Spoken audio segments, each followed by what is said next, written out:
What's up, everybody? It's Erin. And Nicole. This is Dude That's Fucked Up. Welcome, welcome, welcome to the podcast. Wow. I don't know. Oh, Jesus. Well, Here we are. here we are. What's up? We're laughing. We're having a good time already. Boy, oh boy. Wow. I'm so excited for today. It is such a fun, wild ride. And opening up my eyes and ears, I guess it could be your ears, and my heaving bosom to a whole new world that, like, I have never explored.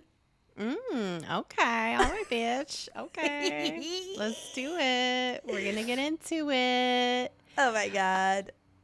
Before we do we have any business to attend to? I don't think we have any biz this week.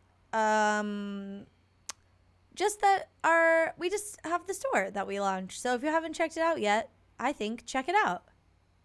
For sure. We have all kinds of new stuff in our store on our website. It's DTFUpodcast.com. And we just did we're doing some drop shipment. We designed some new merch for the peeps. So check that out. We also have a great Patreon situation happening. If you want to get into that, get involved. Oh my God. It's patreon.com/DTFU podcast. If you need more content. Yeah. I don't know why you would, but hey, bless your heart if you do. Or like, yeah. Also, if you just want more unfiltered content from us, like, we're in that Behind Discord. the paywall. Oh, behind the paywall, bitch. And it is. I do sometimes, like, I'll type something out and then I'm like, maybe I shouldn't say this. But then sometimes I don't care. Bitch, I'm sharing in the Discord. I'm sharing pics of my cats, of Jack, of Damien, of dildos that I've found in Home Depot parking lots. Yeah. Yeah. Lowe's, technically. Lowe's. So yeah, check it out. It's fun stuff. We're having a good time. It's a party. My God. So fun. All our internet friends are there. Mm-hmm. And that's the biz. That's the biz, baby. Do you have anything fucked up this week? Well, you know what? Everything is so fucked in the worst fucking ways that I'm going to give us some good news only. I'm going to talk about taking Jack to Legoland last week. Yeah. It was delightful and so much fun. And I saw Nicholas Hoult. In all his 6'3" glory. He is hot in person. It was great. What a time. Oh my God. Of course he was hot in person. There's no way that man is not hot in person. He's a movie star. He's a movie star.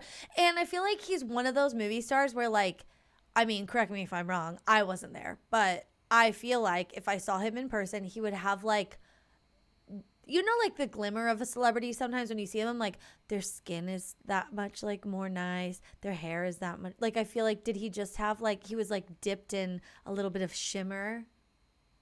Yes. Okay. Only because he's tall, I think. Oh.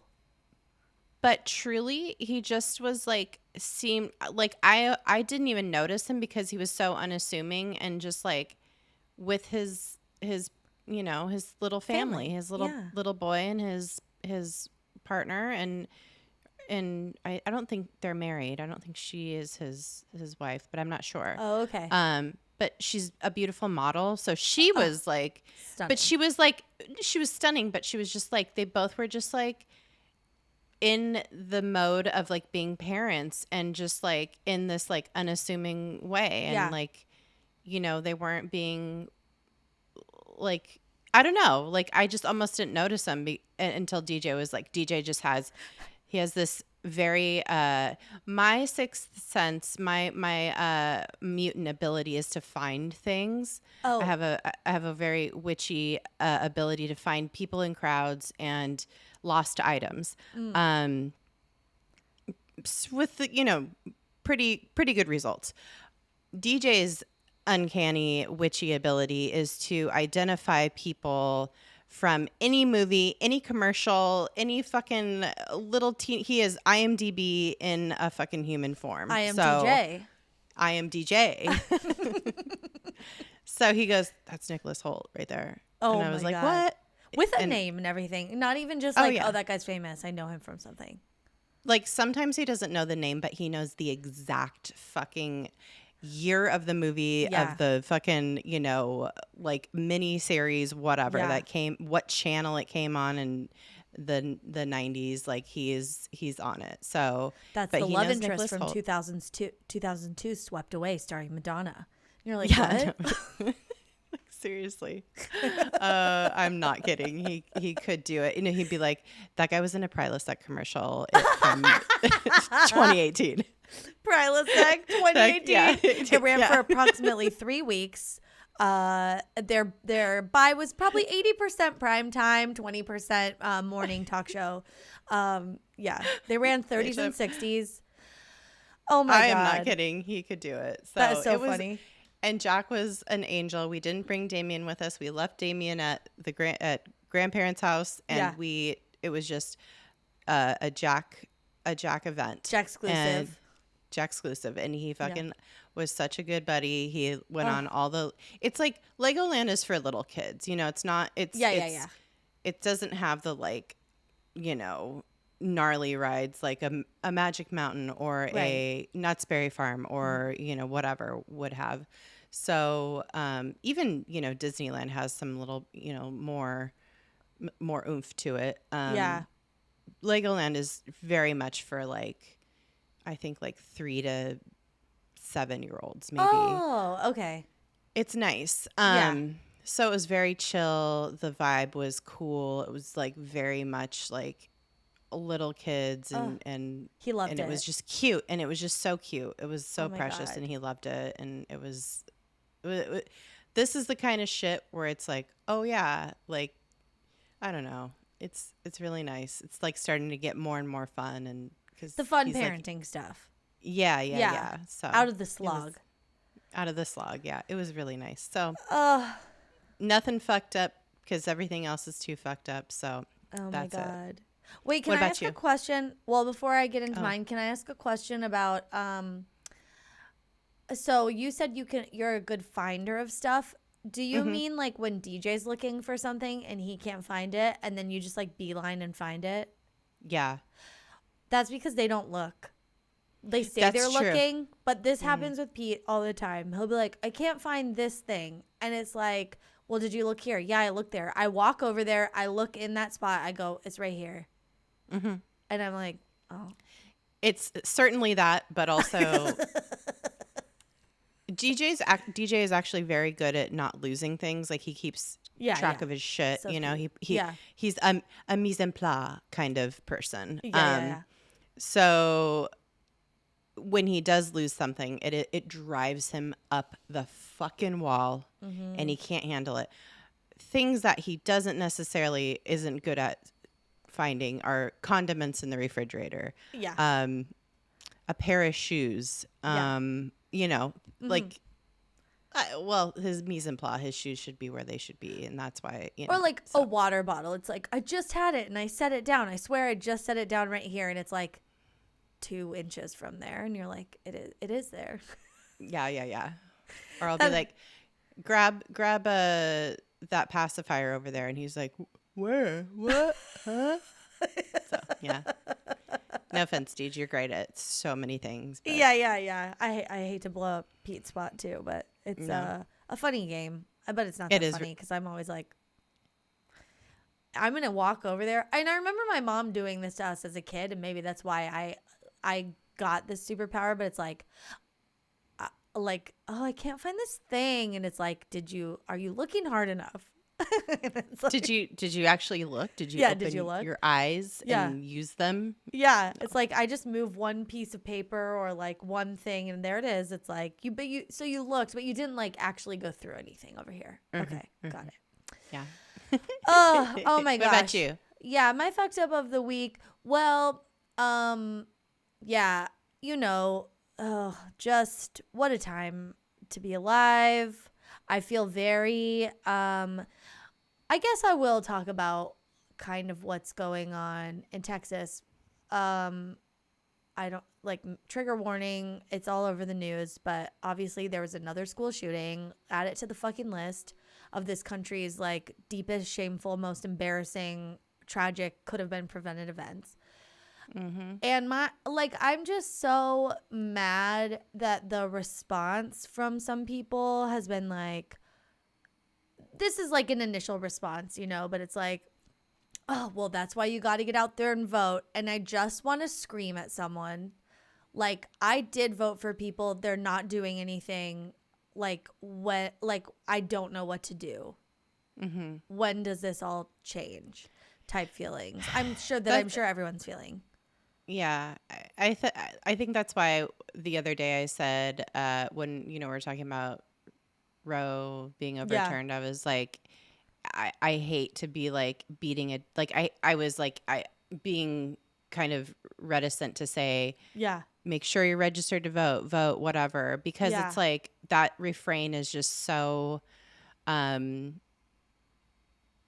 I don't know. It's so tired at this point. We're tired of voting for people who aren't doing anything or aren't fighting. And I have seen, Chris Murphy was like extremely like explicit in his speech on the Senate floor.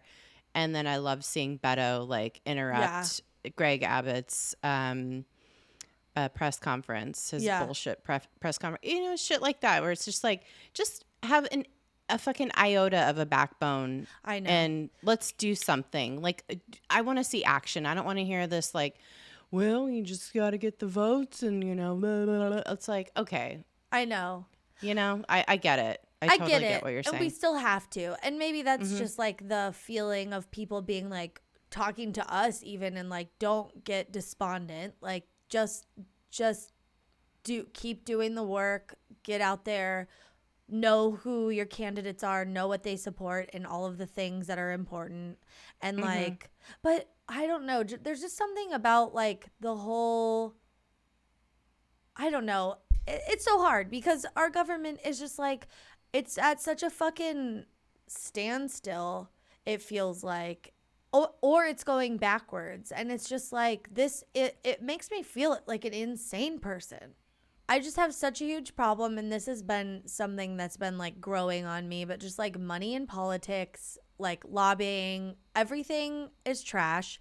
The whole system's broken. Like it's the fact that people's votes are bought essentially by lobbyists for a myriad of reasons. Like there's so many reasons that people vote the way they do, and it's not representative of the people that are in their, in their like towns and in their states and stuff. It's like not representative of the best interest for them. It's in the best interest of like future relationships and like their next election. And it's such a gross like pseudo celebrity game that's being played. And it's not, like these are public servants, but that's not how they act at all, especially some of the most hated Republicans, and the Democrats too. It's like just a game that's everybody's playing to get reelected and to like stay favored and say the right things. And it's like, why don't you just do the right thing and don't worry about a tweet and like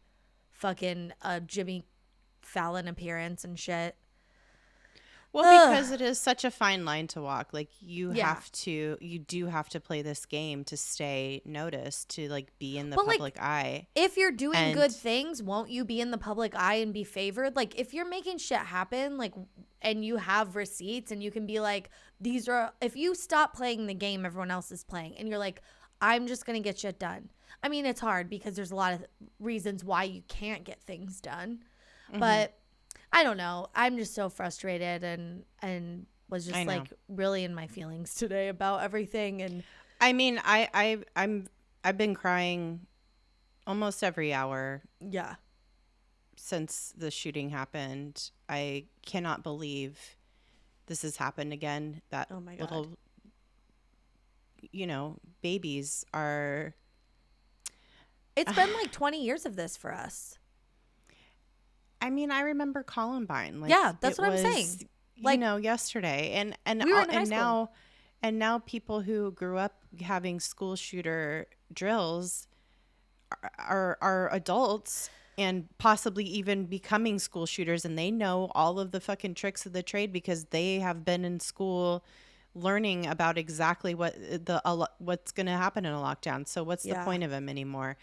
And it really kills me thinking about my mom, who is a 4th grade teacher, she's part of her school district's union. She has to fucking fight for every single fucking dollar she gets, for every single dollar that any teacher gets paid, and they still are fucking underpaid. And I guarantee in every town across this country, every single police department is better funded to the nth degree than any school district. And that shit fucking kills me. And I cannot wait for the day my mom is retired and out of teaching, because I'm so fucking scared for her.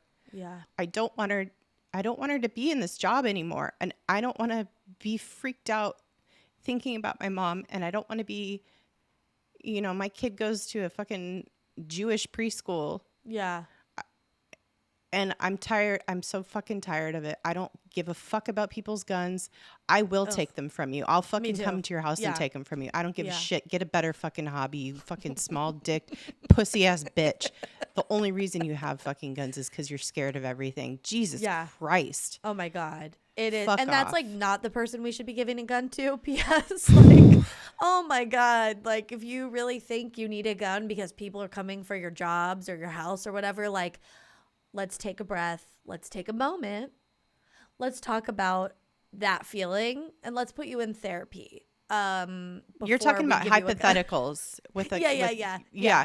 You need a gun for hypotheticals, and in the meantime, the things that happen because of guns are not hypothetical anymore. Yeah. They're happening.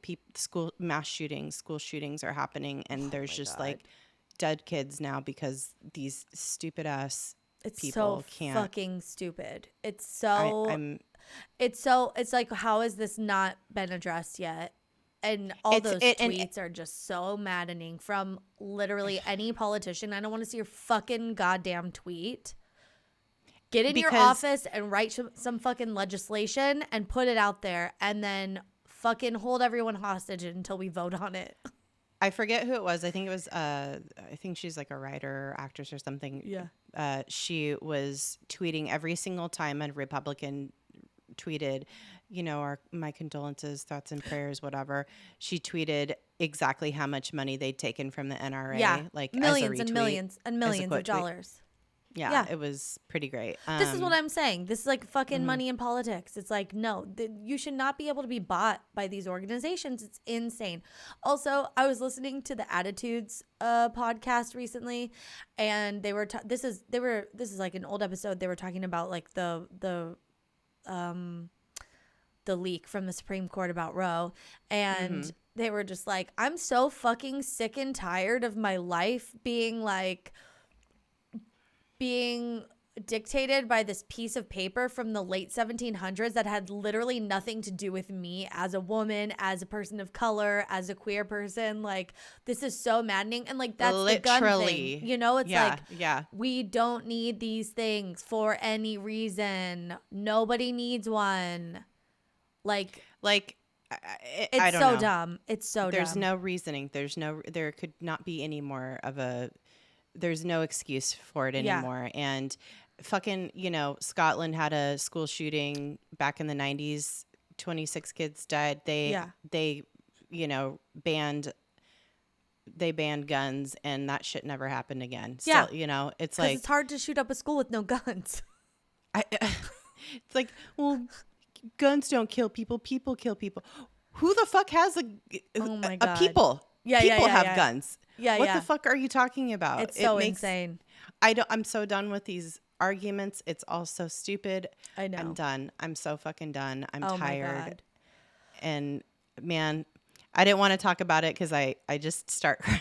I know. I'm sorry, well, but like, it's like, it just we can't ignore it. Yeah. Yeah. I mean, Yeah, I know. And it's not like I don't feel like, oh, we're adding like so much new information to the conversation or anything. But I don't know.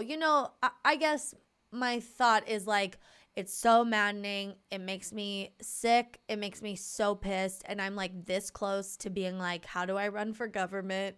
Because nobody's getting shit done. And I'm aggressive as fuck. Mm-hmm. They don't call me the Velvet Sledgehammer for nothing. Okay, negotiation, bitch, put it in front of me. I will put a smile on your face and you'll agree to my terms. And you will not see it coming. And so I know that's right. I'm not saying that like this is my bid or anything for anything because I don't even know where to start. But I am saying while I'm very upset and feeling hopeless like we were a couple episodes ago, I still today was like looking, like, where can I put money? Who can I support that like will get shit done? And yeah, take a breath and feel your feelings and, but also don't give up. That's what I'm saying. I'm telling myself that. I know. I keep donating to like Moms Demand Action. Yeah. And I'm still am staying abreast of the news. I mean, it's disgusting in so many ways, and I all the new information that keeps coming out, I like throw my phone down, you know, after a couple minutes of reading certain thing, and then I'm like, and then I catch my breath and I like do other stuff. I watch Drag Race, whatever, and then I go back to okay, what's happening? Yeah. What else is going on? You got to stay up, but goddamn, it's hard. So. Oh. Also, we have a friend that's going to be raising money. She's going to be making some cool shit and selling it to raise money for, what is it, the organization you just mentioned? For Moms Demand Action. Yeah. Okay. I think so. We'll post links and stuff on our social medias. But she's like tie-dyeing some cool shit and she's very good at that stuff. So like, and all of the money, like all the money is going straight to that organization. Yep. So we'll share that information when that's available. Okay. Well, that's it. Let's we can listen. This is a hard right turn. Sometimes it is. We don't always got a fun segue. Sometimes shit is shit, and then sometimes fun is fun, and nary the two shall meet. That's right. That's like today. Well, let's get some escapism going here. I mean, like I was saying, a part of a healthcare regimen for me is escaping into a book. Yes. And it is, oh my gosh. Okay, we're like in the prime of like fun book reads because Memorial Day, by the time this is out, it just came and went. And that means it's officially Herfgul summer. Herfgul summer. Oh, no. Oh, no. Well, Girl. I was going to say Herf Girl Summer, but you know what? Ghoul is more inclusive, I think. And so nothing says Herf Ghoul Summer more than a hot, steamy read on the beach or in the park or in your very hot apartment because you forgot to put your AC in and it's time to put your AC in. This is a reminder. But I got mine in a box right there. Yeah, well, this is your reminder. Do it tomorrow because it's going to get hot. But yeah, this is the time. This is the fun, like more like flirty books, more fun books. Like light. Put your true crime down for a beat. Just take a breath on that. Yeah. Why not read something fresh and light? And also, like, I do feel that romance novels as a genre are having a renaissance, and it's the one they never had because I think new generations are way less uptight about sexy stuff, and they kind of don't give a shit about like, there's some preconceptions around romance, the romance category of books, and we'll talk about that, but. They're kind of like, oh, I don't give a fuck. I read what I want to read, and we love it. I'm here for that attitude. I think, this generation of readers are like millennial women, millennial everybody, Gen Z everybody, all the people are like shame in that way is like not touching anybody. No, like, thank you know, you. like, Yeah. no, thank you. We're going to read what we want to read. We're going to consume the content we want to consume, and we're going to love it all. So yeah, I think you're right. Romance novels are definitely having a resurgence. And they're back. They're better than ever. And oh my God. they are What's your one flavor? of the What's your flavor? Because they got a flavor for everyone. Like, what do you like? What kink are you into? What kind of bodies do you want to see? What kind of like love do you want to see in relationships? Like, anything you want, you will find it. There is something for everybody out there. I mean, you know, it used to be romance novels were strictly like historical fiction kind of vibes, like like a bodice ripper. You know, that like is Wuthering Heights type. Yeah, or even era. the Avon books were just like the, you know, kind of the Duke and his raging erection or whatever. You know, Yeah, or like, but hi, should I unbuckle my buckles? you have so many buckles. I love it. My tumescence is pressing against my buckles. I'm sorry. Oh no. Oh no, one of the buckles seems to be caught on another buckle. Do you mind if I rip it? Do you mind if I rip into these buckles? Bitch, you know there's some Benny Frank's fucking romance novel out there. I know, I tried to find it. If there isn't, we're going to write it. Please let me know if you already know of this or you can find it because I want to read it. And or please let us know if you want to write some. Yeah. And collaborate with us on it because, yeah, I'm down for that. Well, I want someone else to write it so we can voice it. Yeah. Oh, yeah. We could do the audible for it. Hi, you're listening to Benny Frank's Does Dallas. Benny Frank's in his coonskin cap. Buckle up. It's a horny ride. Oh my God. Okay. Well, yes. So, but nowadays there's something for everybody, like you're saying. Yeah. Romance novels are queer. They're, you know, every type of love is represented, polyamorous, like vibes, you know, like black, brown, indigenous. You know, it's people, disabilities, like all represented. Yes. It's all there if you want it. So yeah, it's this new, I mean, it's always been there, but I think it's burgeoning again, and there's just so many possibilities for it. Yeah.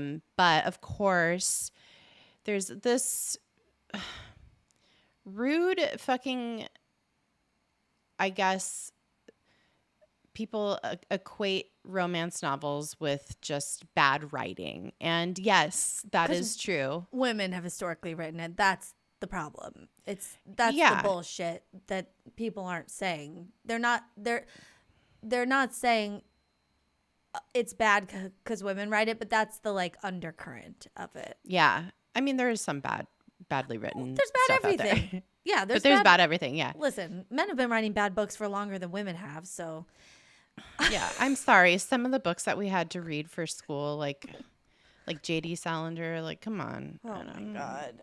Like, I don't Jesus I don't Christ. remember most of those, but I'm not into it. Calm down. Yeah.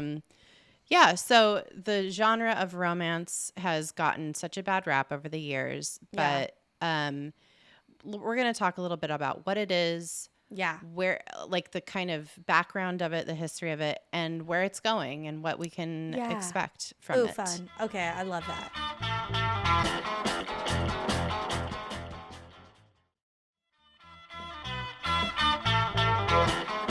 So let's define what a romance novel is and is not. So a romance novel focuses on the relationship and romantic love between two or more main characters. Yep. That's the main gist of it. And one of the main hallmarks of a romance novel is that there is a quote unquote happily ever after, or you'll see it abbreviated in, like on blogs and stuff as HEA, happily ever after. Yeah. Or like the Or, happy for now.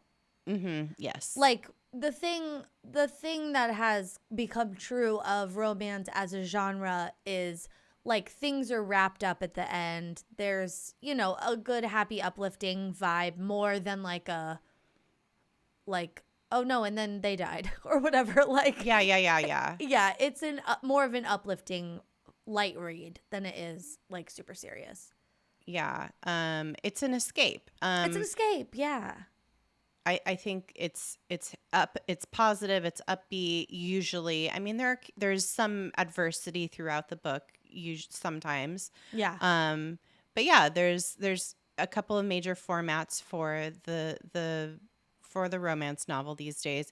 Category romance and single title romance. Mm-hmm. The first being a series of books that follow the same heroine or hero, and the second one being like a one-off read.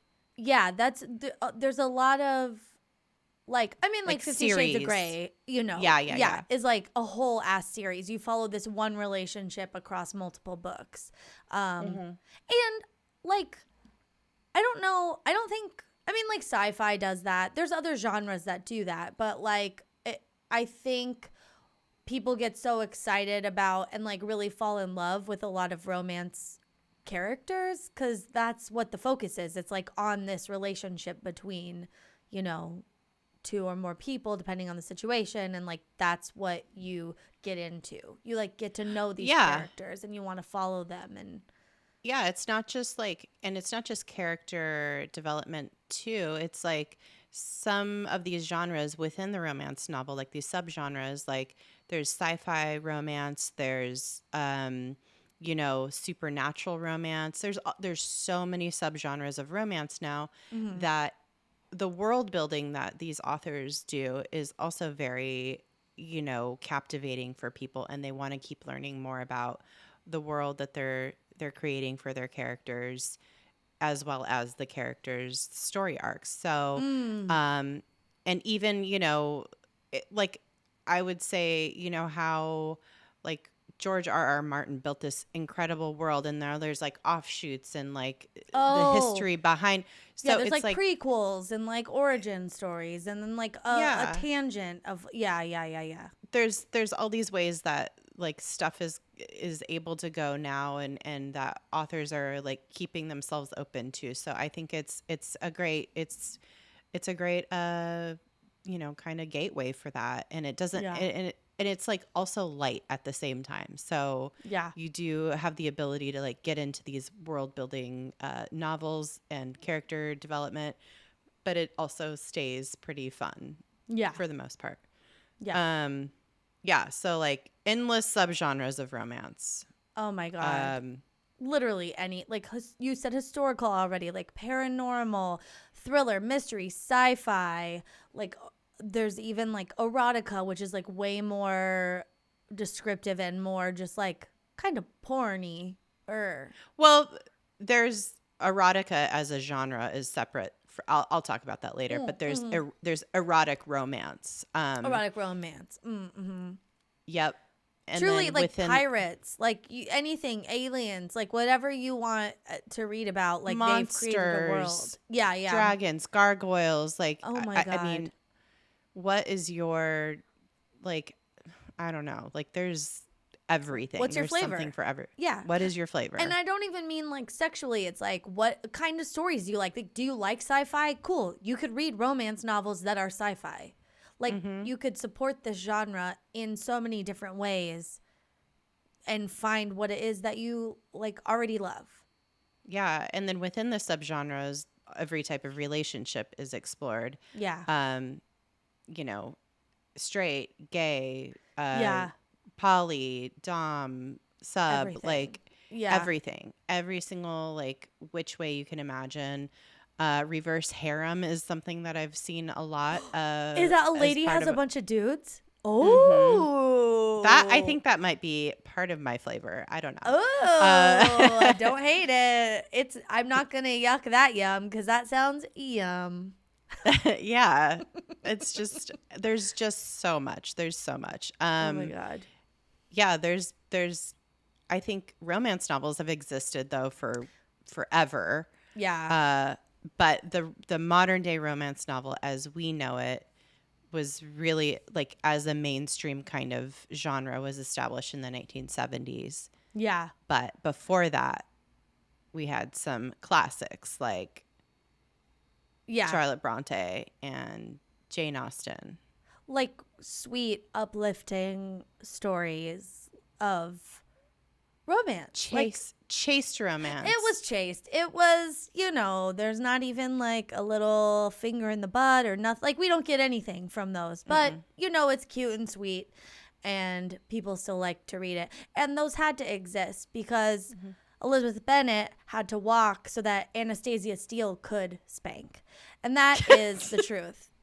That is what had to happen to get to where we are today in the year 2022 of our Lord.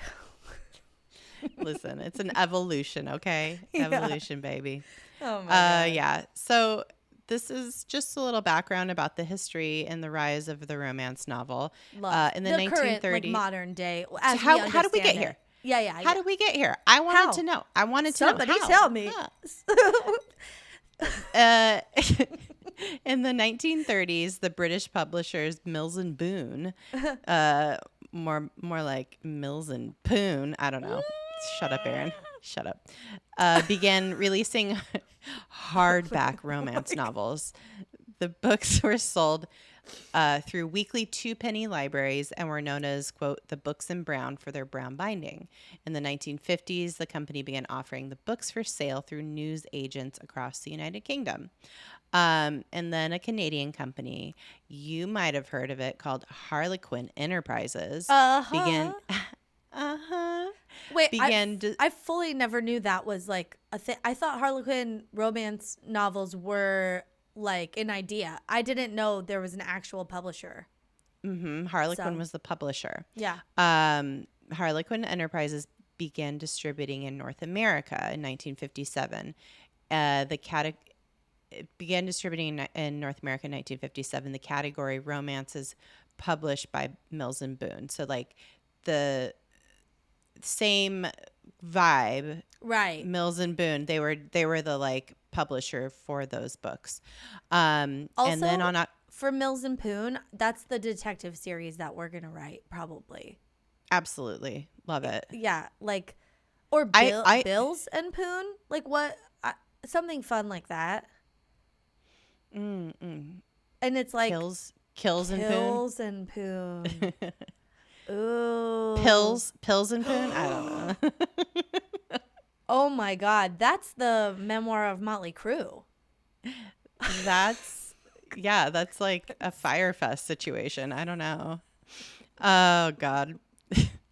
So on October 1st, 1971, Harlequin purchased Mills and Boon. By this point, the romance novel genre had been, quote, popularized and distributed widely to an enthusiastic audience. And this was in Great Britain. They're enthusiastic. I think Great Britain gets a bad rap for being very uptight. Pearl clutchy? No. Yeah. No, they were into it. They were into it. However, back then the romance novel was very chaste still. Yeah.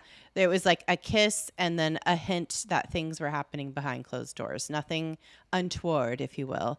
Right. And then an attempt imagination. Imagination. Yeah. So in an attempt to duplicate the Mills and Boon success in North America, Harlequin improved their distribution and marketing system. They were like, we're going to fuck this up. We're going to sell all these fucking books. Ladies are going to love this. So what they would do was their marketing vibe was to sell their books, quote, where the women are, AKA grocery and drugstores. Yes. And just that's where the women were.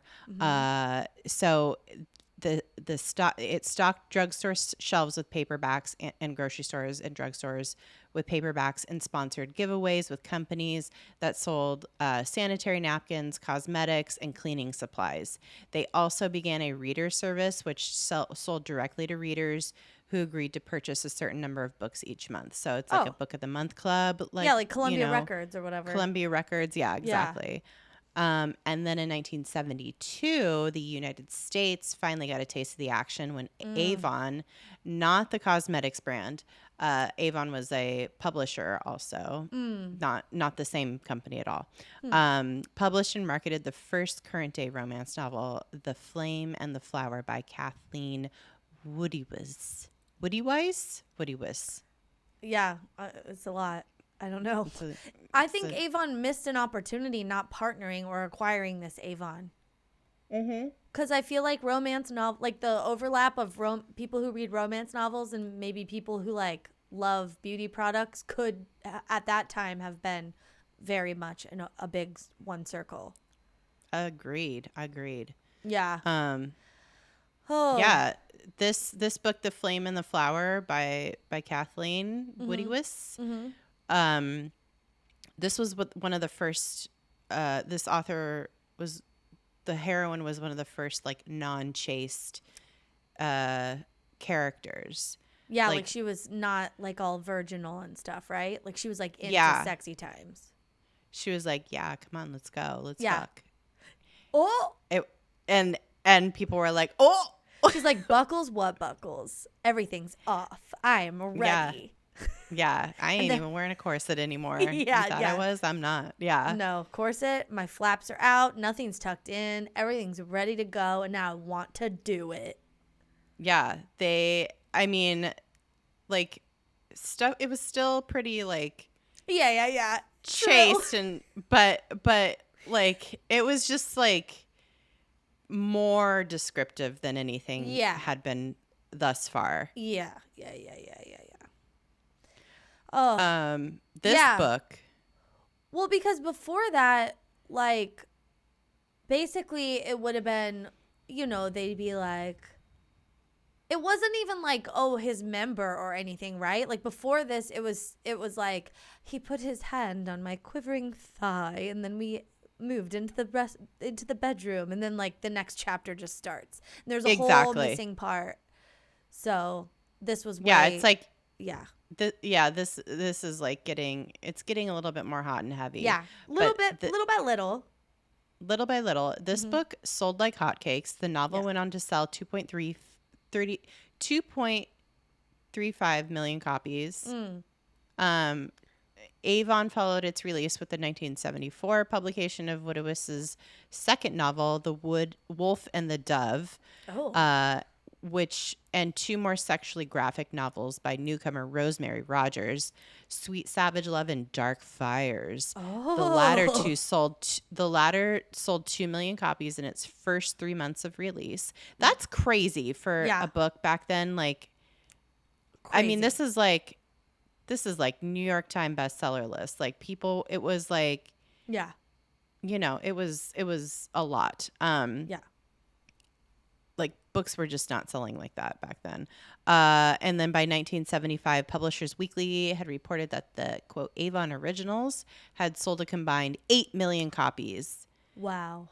And then the following year, over 150 historical romance novels, many of them paperback originals. Like usually a new book when it comes out in hardcover. Like that's the first edition.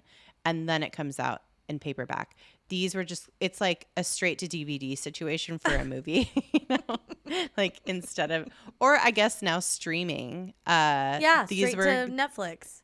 Yeah, these were a Hulu original. This is a paperback original. Truly. This is like, they were just like totally subverting that whole, normal course of book publishing. And this was because they were like, we got to get this shit out. We got to sell all these books. People love them. They're eating them up. We can't, write them fast enough. This is the moneymaker. Also, maybe how they sold them had something to do with it. Because, like, if it's by mail, you want something that's lighter. And then in the grocery store, like, they're not going to have a bunch of hard books. Yeah, you just grab it like a magazine. Yeah. And they're by the magazine. So I mean, I remember all of the being like, oh, my God, I want to buy this book. Like, I feel like Danielle Steele books were in grocery stores. Like, I remember books being marketed to women, for sure. Yeah, for sure. Yeah, so the following year, I had over 150 historical romance novels, many of them paperback originals, were published, selling over 40 million copies. Jeez. This is a moneymaker. Yeah. Mass market or formulaic romance novels are sometimes referred to as, quote, smut or female pornography. And by this point in time, they were getting more and more sexually explicit. Right. The most, it's considered now to be the most popular form of modern quote unquote erotica for women. I will delve into this because I needed to know what the difference between romance, the romance genre, and erotica is. Okay. So while some romance novels do contain more erotic acts, in other romance novels, the characters do no more than kiss chastely. So there's like different levels and different types of books. The romance genre runs a spectrum between these two extremes. So there's romance novels out here in this day and age that are talking about like getting a huge cum load from a minotaur. Right. Like, I am not kidding. Like the it's this, and then it's like, and then he put his warm mouth on mine. Yeah. And and his warm that's lips it. brushed against my neck when he smelled my hair or whatever, and it's and that's it. That's like the hottest part of the whole book. But that's the thing, like that, because sex, it isn't like a determinant of a romance novel. It's it's more about relationships and like love. And but listen, we like the ones with a fucking hot steamy scene or more. I don't even just want one. Yeah. Oh, yeah. Multiple. So here's the difference between romance and erotica. Two separate genres. They're while both genres likely contain descriptions, sometimes very intense descriptions of sex acts. Erotica, regardless of its length, it could be like a short story or novella or like an actual book. Erotica focuses on sexual discovery, and romance focuses on the love story. And so both of these elements can exist within the same novel for sure. But the whole point of a romance novel is to have the relationship, the love story. Erotic romance is a subgenre of romance. Erotica is a separate genre altogether. The author C.A. Balkin has a great article on the difference between the two genres. I believe her website is Chloe Alice Balkin. And she writes a really good article about this. Cool. But yeah, because women buy 90% of all romance novels, most romance novels are told from a woman's viewpoint in either the first or third person. And so that gives it that like more, you're in the character's mind kind of vibe. And it's like a very, safe feeling, I guess, for a lot of women to read from that perspective. Well, and like you're talking about like escapism or whatever, it's like a way to escape into this world. Easily or whatever. Yeah. Okay. So how old were you when you first found or read your first romance novel? Okay. I was in college, like as far as I can remember, because I took a class where I was an English and textual studies major. So like one of the classes I took, we looked at different texts as works of art, like we studied song lyrics for one of the assignments. We looked at like poetry. It was kind of a smattering, and one of the assignments was to pick a romance novel out of this huge box that my professor had, and we had to read it in public. That was like part of the assignment, and because she was trying to like push the genre forward. She was ahead of her time. This was mid 2000s. Yeah, but that was my first time. And mine, the one I picked was a fucking dud. I don't remember anything about it, but it wasn't sexy. Oh. I was greatly disappointed. When was yours? Yeah. I think I was like, honestly, like 8 or 9. Visiting my great-grandparents. I found that shit right on my great-grandma's bookshelf. I mean, she had so many romance. I bet. Like the like Avon, Yeah. you know, the You don't heaving just bosom. find one. You don't just like, find one. No.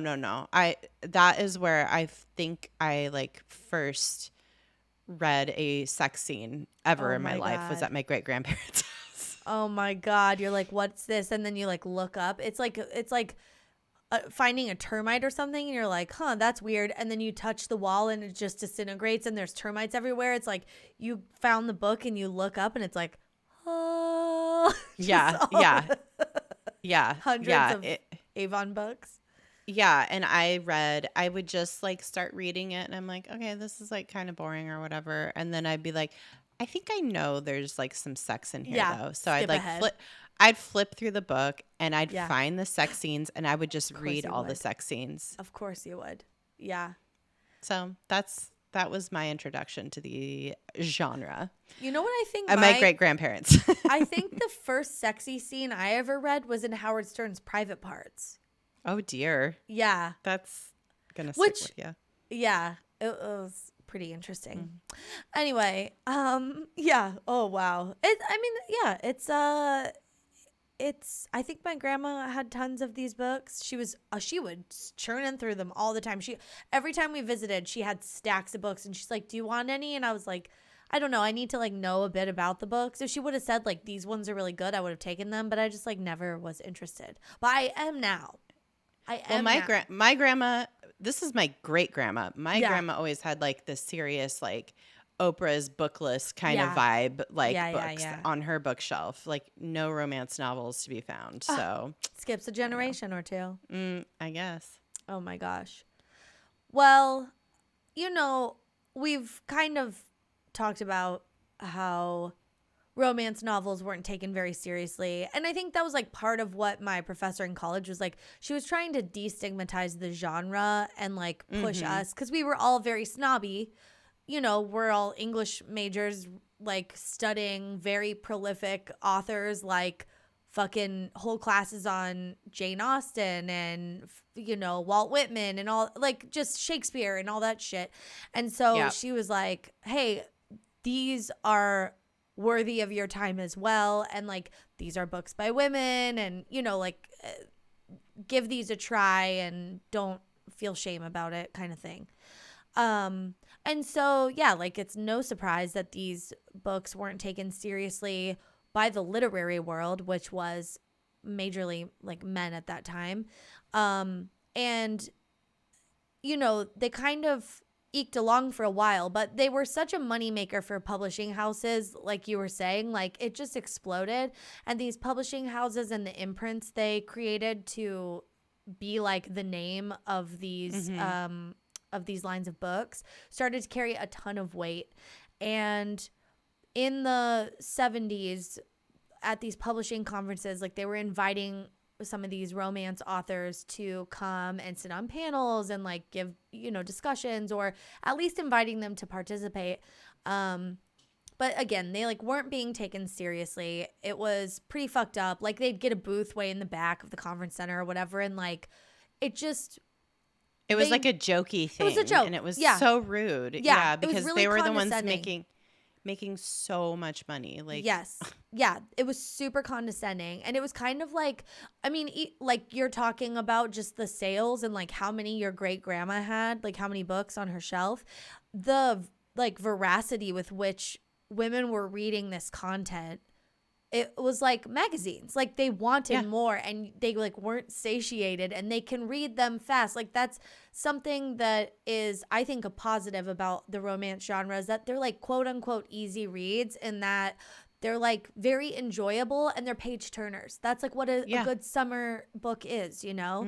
And so you just finish it very quickly. And so they were at these conferences and specifically, okay, so in 1980, a groundbreaking romance editor named Vivian Stevens convinced a group of disenfranchised romance authors to band together.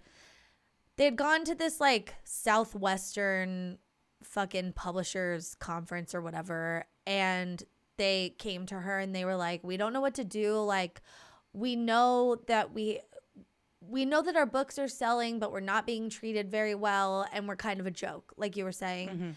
And Vivian Stevens was like, okay, listen, like, band together.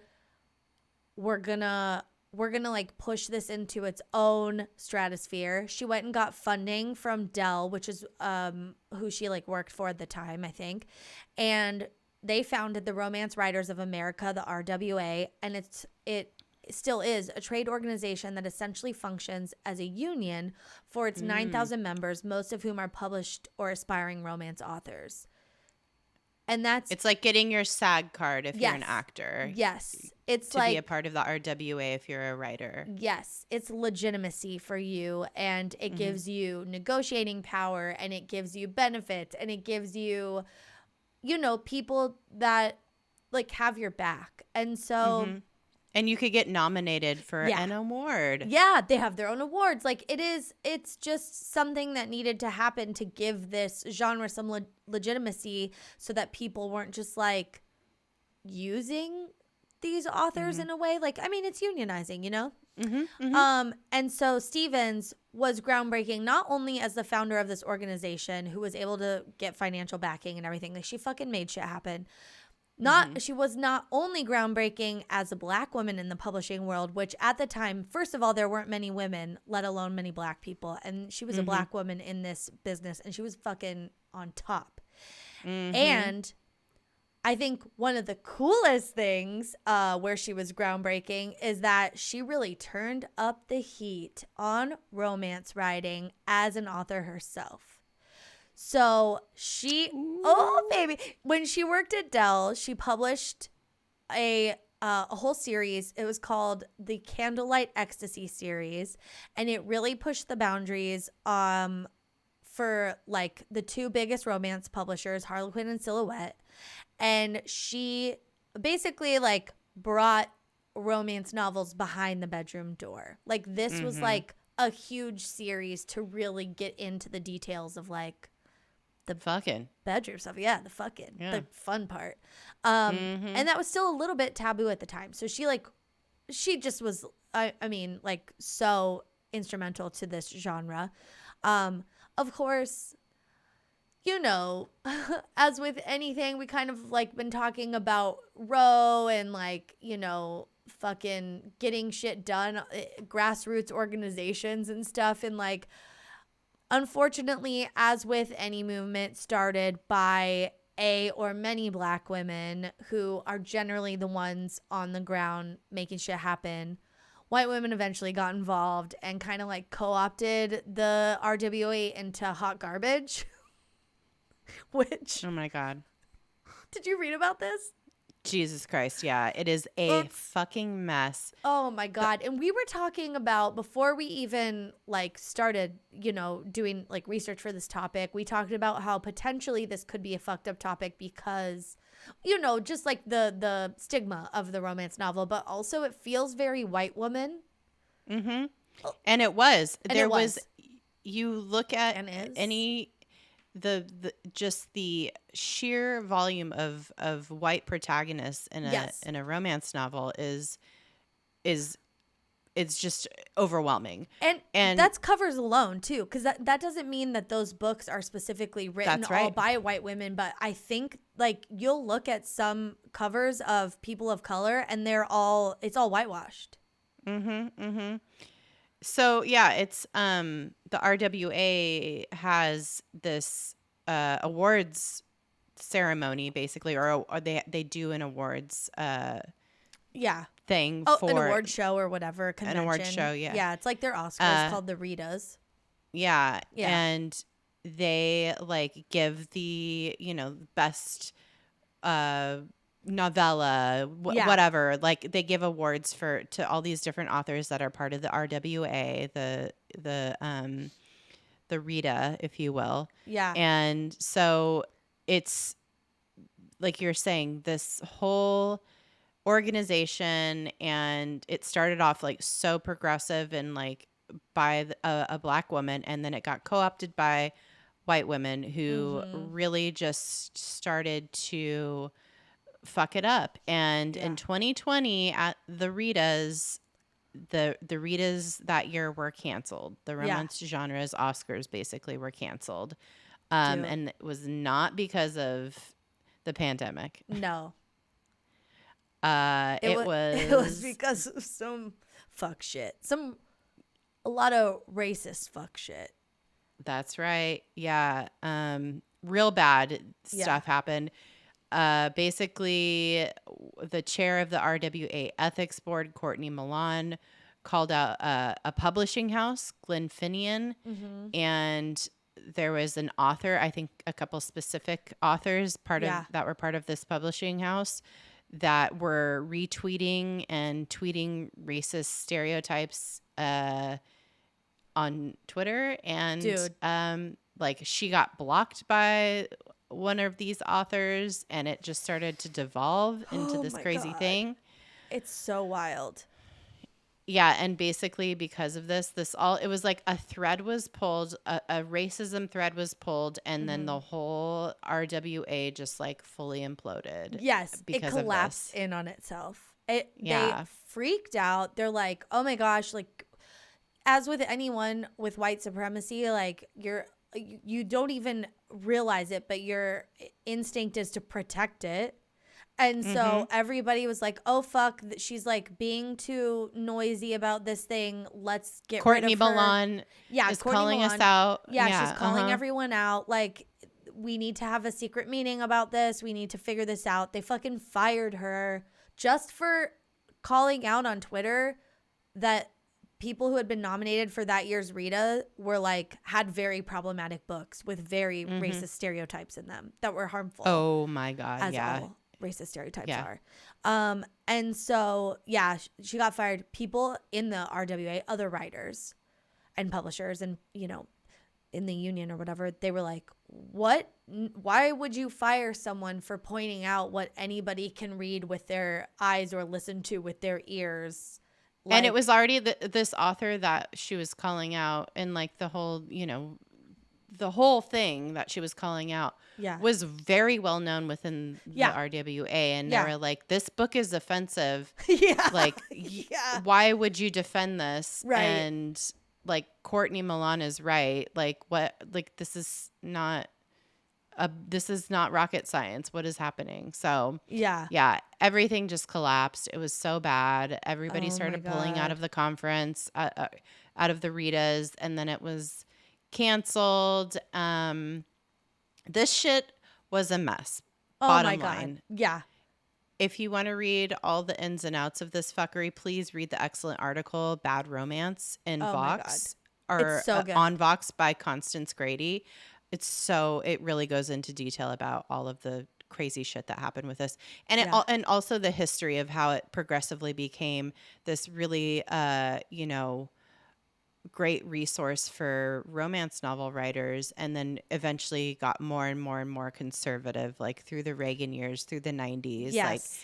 Like silencing authors of color, like just like not. And then in 2005, like they had an incident where it was gay marriage was being discussed at some point in 2005. And they had an internal poll, I believe, about like allowing gay relationships to be reflected in romance novels, and if it'd be eligible for a Rita or whatever, or to be even included in the RWA. And they had this internal poll with like the board members, and people were like, "What the fuck are you talking about? Of course we should talk about gay relationships." And Nora Roberts even got involved and was like, stop this bullshit right now, or else I'm going to fucking call your ass out, and I'm going to pull a full page ad about it in the New York Times and expose your ass. You better fucking knock this shit off right now. Oh my God. Like, they've been doing some fuck shit. They had like trends of like hashtag Rita so white, like after the Oscars so white hashtag, because nobody of color was getting nominated for anything for like literal decades. Like it was, and if there was a nominee, that whole award show, there would be no winners. Like it was fucking. And some other shit. Yeah, garbage. That's a great article. There's multiple articles about the romance genre and like different kind of facets in history, like historical looks at it on Vox. It's very good. Yeah. Yeah. Highly recommend. Yeah. But look, that's pretty much what we have for today in terms of this topic. There's so many other things. But we wanted to, like my thing is now I want to read some of these books and I want to support some of these authors because this 100%. Was a genre created by women for women. And I think what they've done, like how, in terms of the speed with which they publish these books, the amount of authors that are self-publishing, which is pretty cool, the amount of diversity that can be found in these books if you look for it, in terms of what you were saying, like relationships and representation and like, different levels of ability, different like neurodiverse situations. Like, so there's so many different heroes and heroines that we can follow, and that's not necessarily happening in like the literary world as quickly as it is in romance. So that's a very cool thing. Yes, agreed. But that's all to say we have some resources. So there's a site if you want to like kind of delve into the genre of romance novels, Smart Bitches Trashy Books. And it's a community that was founded in 2005 of romance readers. And there's so many great resources there. And if you're more of a podcast person, which my guess is you are, there's 2 podcasts that we both have been checking out. Boobies and Newbies is one. I have a friend that's been on there. They read, someone like who's new to romance novels reads a book, and the host reads a book and they talk about it, which is cool. And then there's another one called Heaving Bosom, which is really great. So great. They're both really fun. Heaving Bosom has like interviews with authors and stuff. And then I found today, if you want to go buy some romance novels and you are in the Los Angeles area, Culver City has its own store that exclusively sells romance novels. It's called Oh my God. The Ripped Bodice. Oh my God. So fun. So fun. I love totally it. Going. I'm going to go. Oh, fuck yeah. Yeah. I'll go with you. Oh my God. Yeah, let's go. That would be so fun. We could go have lunch and like go get romance novels. Oh my God. Suck yeah. Oh my God. I'm into it. How fun. I'm very excited. I love to read, and I definitely like have read romance novels like without even meaning to, I think, like without even like trying. And also sometimes trying, like at your great grandma's house. Yeah, sometimes trying, sometimes not, and so I'm just excited to rediscover this genre as an adult, as a now that it's like that it's evolved to this point where it's not just like a historical fiction bodice ripper. Like it's like it is so many things now. It's so multifaceted and so representative and intersectional and cool. Yeah. I don't know. Yeah. I'm really excited to get into it. So. Me too. I'm excited in lots of ways. Mm-hmm. Oh. Yes. The excitement is palpable. Yes. Well, that is all we have for this episode. But, stay tuned. We might have some other treats for you soon. Oh, we might have some homework for you. Or some fun little things to get into. But yeah, that's all for this episode. Thank you for listening. Follow us on social media at DTFU Podcast everywhere.